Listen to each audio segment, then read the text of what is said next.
Okay, so I'm picking up from my introductory short, which you will hopefully have already seen, and it'll be copied into the link below, so you can simply press on the link. So we're going to pick up on the story of Brahms's meeting with Tchaikovsky on New Year's Day, 1888. As I said before, 1888, I think Brahms was 55.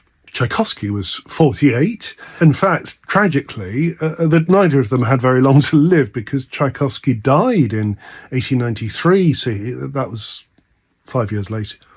So he only had 5 years left. Brahms had 9 years left. So both composers in the late stages of their lives. This is what Tchaikovsky says. The next day, this is New Year's Day, 1888, I made two very interesting acquaintances. Now, we'll get onto the second acquaintance perhaps later in a few shorts along the road. The second acquaintance is really interesting. That's Grieg. So you got three really famous late Romantic composers in the same room, which is possibly some kind of record. And he says, going to Brodsky's for the 1 o'clock dinner, I heard sounds of the piano, violin and cello. They were rehearsing for the next day's performance of Brahms's new pianoforte trio.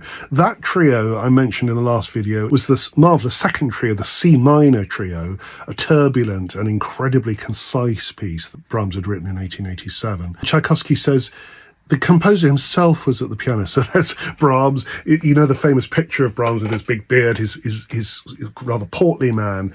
It's certainly in that famous picture of Brahms, it's almost as if the arms have to be very straight in order to reach the piano.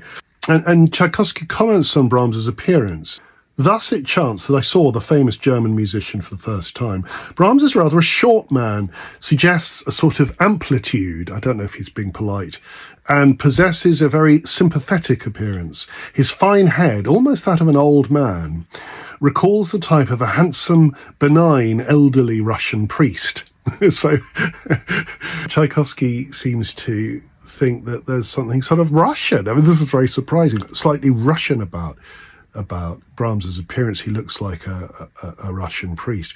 Incidentally, Brahms was not a religious man, even though he wrote the German Requiem, but famously the German Requiem takes out any notion of a conventional liturgy.